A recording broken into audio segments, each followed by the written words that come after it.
Hello friends, ओम श्री गणेशाय नमः। जय श्री कृष्णा।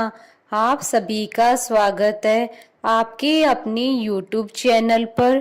फ्रेंड्स, आज हम आपको इस वीडियो में बताने जा रहे हैं पद्म पुराण के अनुसार वैशाख मास महात्म्य के छठे अध्याय के बारे में।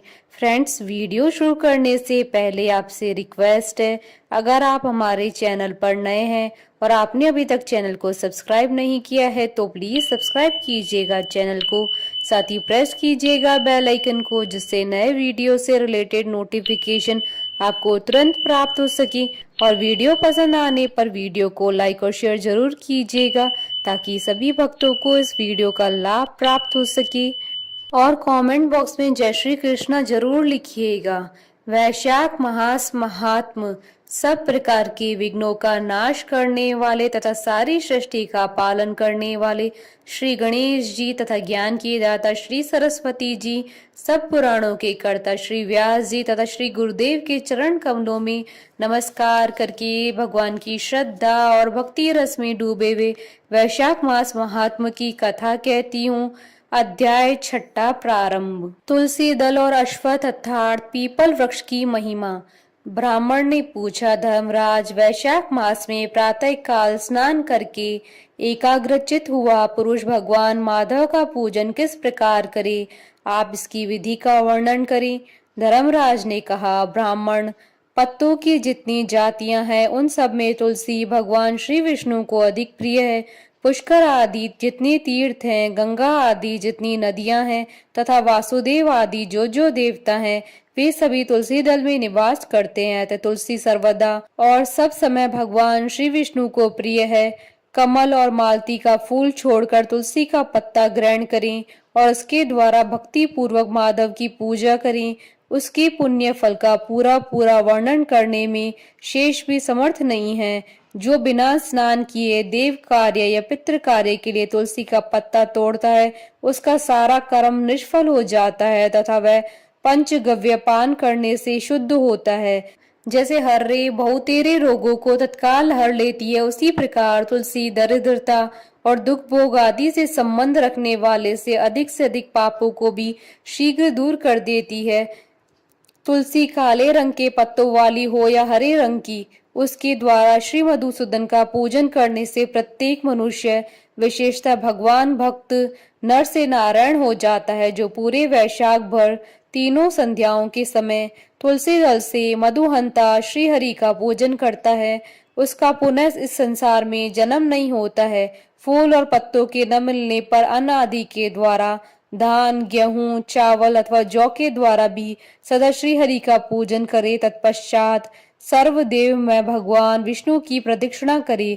उसके बाद देवताओं, मनुष्यों, पितरों तथा चराचर जगत का तर्पण करना चाहिए। पीपल को जल देने से दरिद्रता, काल करनी अर्थात एक प्रकार का रोग नाश हो जाता है।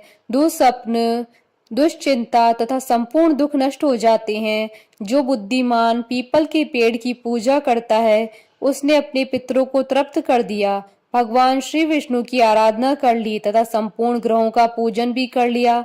अष्टांग योग का साधन स्नान करके, पीपल के वृक्ष का सिंचन तथा श्री गोविंद का पूजन करने से मनुष्य कभी दुर्गति को प्राप्त नहीं होता है। जो सब कुछ करने में असमर्थ हो, वह स्त्री या पुरुष यदि पूर्वोक्त नियमों से युक्त होकर वैशाख की त्रयोदशी, चतुर्दशी और पूर्णिमा तीनों दिन भक्ति से विधि पूर्वक प्रातः स्नान करे तो वह सब पातकों से मुक्त होकर अक्षय स्वर्ग का उपभोग करता है। जो वैशाख मास में प्रसन्नता के साथ भक्ति पूर्वक ब्राह्मणों को भोजन कराता है तथा 3 रात तक प्रातः काल एक बार भी स्नान करके संयम और शौच का पालन करते हुए श्वेत या काले तिलों को मधु में मिलाकर 12 ब्राह्मणों को दान देता है, उन्हीं के द्वारा स्वस्ति वाचन कराता है तथा मुझ पर धर्मराज प्रसन्न हो, इस उद्देश्य से देवताओं और पितरों का तर्पण करता है, उसके जीवन भर की किए हुए पाप तत्काल नष्ट हो जाते हैं। जो वैशाख की पूर्णिमा को मणिक अर्थात मटका, जल के घड़े, पकवान तथा स्वर्णमय दक्षिणा दान करता है, उसे अश्वमेघ यज्ञ का फल मिलता है। वैशाख महात्म के संबंध में अब मैं 3 प्रेतों के उद्धार की कथा कहता हूँ। वैशाख महात्म के विषय में प्राचीन इतिहास भी कहा गया है। जिसमें एक ब्राह्मण का घने वन के भीतर प्रेतों के साथ संवाद हुआ था। मध्य प्रदेश में एक धन शर्मा नामक ब्राह्मण रहता था। उसमें पाप का लेश मात्र भी नहीं था। एक दिन वह कुश आदि के लिए वन में गया। वहां उसने अद्भुत बात देखी। उसे 3 महाप्रेत दिखाई दिए जो बड़े दुष्ट और भयंकर थे। धन शर्मा उन्हें देखकर डर गया। उन प्रेतों के केश ऊपर को उठे हुए थे, लाल लाल आंखें, काले काले दांत और सूखा हुआ उनका पेट था। धन शर्मा ने पूछा, तुम लोग कौन हो? यह नारकी अवस्था तुम्हें कैसे प्राप्त हुई? मैं भय से आतुर और दुखी हूँ, दया का पात्र हूँ, मेरी रक्षा करो। मैं भगवान विष्णु का दास हूँ। मेरी रक्षा करने से भगवान तुम लोगों का भी कल्याण करेंगे। भगवान विष्णु ब्राह्मणों के हितैषी है। मुझ पर दया करने से वे तुम्हारे ऊपर संतुष्ट होंगे। श्री विष्णु का अलसी के पुष्प के समान श्याम वर्ण है। वे पीताम्बरधारी है। उनका नाम श्रवण करने मात्र से सब पापों का क्षय हो जाता है। भगवान आदि और अंत से रहित, शंख चक्र गदा और धारण करने वाले, अविनाशी, कमल के समान नेत्रों वाले तथा प्रेतों को मोक्ष देने वाले हैं। यमराज कहते हैं, ब्राह्मण भगवान विष्णु का नाम सुनने मात्र से वे पिशाच संतुष्ट हो गए। उनका भाव पवित्र हो गया। वे दया और उदारता के वशीभूत हो गए। ब्राह्मण के कहे हुए वचन से उन्हें बड़ी प्रसन्नता हुई। उनके पूछने पर वे प्रेत इस प्रकार बोले। प्रेतों ने कहा, विप्र, तुम्हारे दर्शन मात्र से तथा भगवान श्री हरि विष्णु का नाम सुनने से हम इस समय दूसरे ही भाव को प्राप्त हो गए हैं। हमारा भाव बदल गया है। हम दयालु हो गए हैं। वैष्णव पुरुष का समागम निश्चय ही पापों को दूर भगाता है, कल्याण से संयोग कराता है तथा शीघ्र ही यश का विस्तार करता है। अब हम लोगों का परिचय सुनो।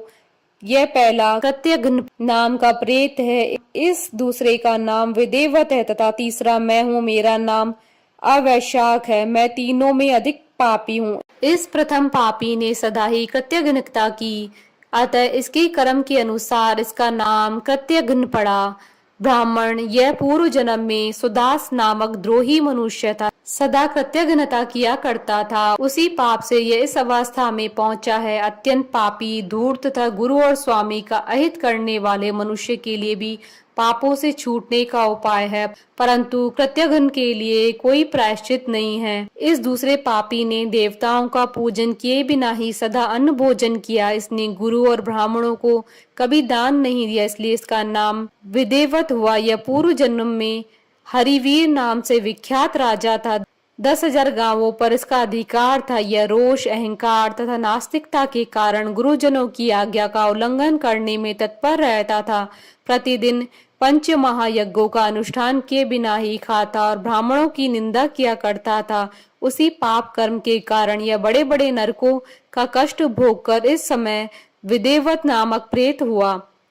अवैशाख नामक तीसरा प्रेत मैं हूँ।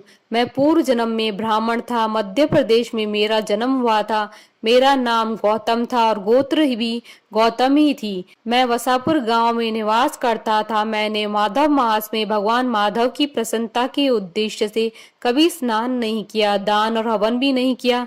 विशेषतः वैशाख मास से संबंध रखने वाला कोई कर्म नहीं किया। वैशाख में मधुसूदन का पूजन नहीं किया तथा विद्वान पुरुषों को दान आदि से संतुष्ट नहीं किया। वैशाख मास की किसी भी पूर्णिमा को जो पूर्ण फल प्रदान करने वाली है, मैंने स्नान, दान, शुभ कर्म, पूजा तथा पुण्य के द्वारा उसके व्रत का पालन नहीं किया। इससे मेरा सारा वैदिक फल निष्फल हो गया। मैं अवैशाख नामक प्रेत होकर सब और विचरता हूँ। हम तीनों के ये प्रेत योनि में पड़ने का जो कारण है वह सब मैंने तुम्हें बता दिया। अब तुम हम लोगों का पाप से उद्धार करो, क्योंकि तुम विप्र हो। ब्राह्मण, पुण्यात्मा, साधु पुरुष तीर्थों से भी बढ़कर हैं। वे शरण में आए वे महान पापियों को भी नरक से ताड़ देते हैं। जो मनुष्य सदा गंगा आदि संपूर्ण तीर्थों में स्नान करता है तथा जो केवल साधु पुरुषों का संग करता है, उसमें साधु संग करने वाला पुरुष ही श्रेष्ठ है। अतः तुम मेरा उद्धार करो। अथवा मेरा एक पुत्र है जो धनचार्मा नामक से विख्यात है। स्वामिन, तुम उसी के पास जाकर ये बातें समझाओ।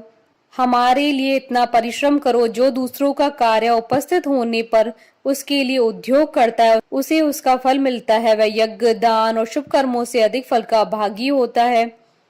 यमराज कहते हैं, ब्राह्मण, उस प्रेत की वचन सुनकर धन शर्मा को बड़ा दुख हुआ। उसने यह जान लिया था कि ये मेरे पिता हैं जो नरक में पड़े हुए हैं। तब वह सर्वथा अपनी निंदा करते हुए बोला। धन शर्मा ने कहा, स्वामिन, मैं ही गौतम आपका पुत्र धन शर्मा हूँ। मैं आपके किसी काम न आया। मेरा जन्म निरर्थक है। जो पुत्र आलस्य छोड़कर अपने पिता का उद्धार नहीं करता, वो अपने को पवित्र नहीं कर पाता है। जो इस लोक और परलोक में भी सुख का संतान विस्तार कर सके, वही संतान या तनय माना गया है। इस लोक में धर्म की दृष्टि से पुरुष के दो ही गुरु हैं, पिता और माता।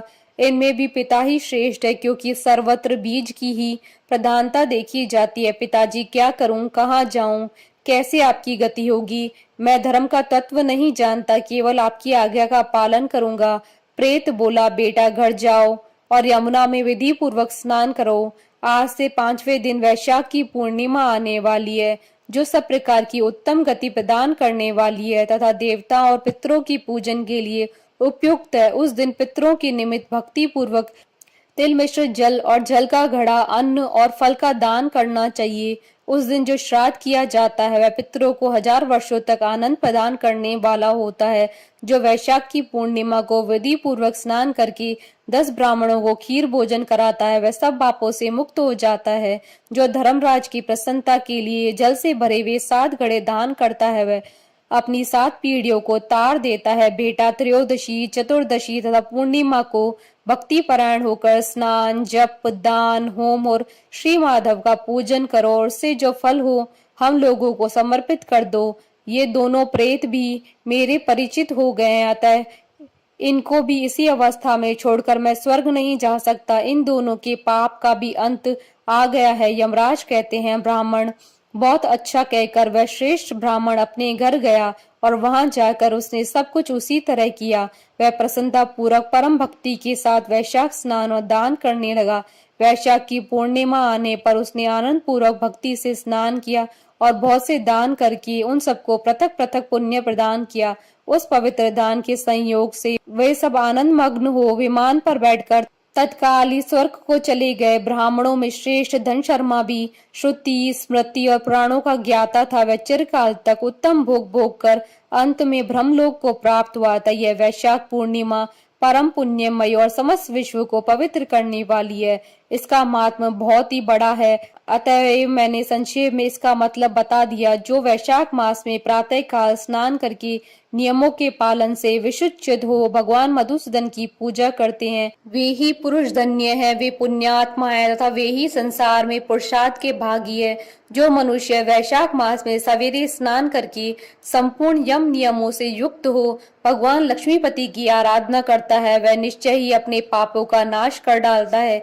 जो प्रातः काल उठकर श्री विष्णु की पूजा के लिए गंगा जी के जल में डुबकी लगाते हैं, उन्हीं पुरुषों ने समय का सदुपयोग किया है। वे ही मनुष्य धन्य है तथा पाप रहित है।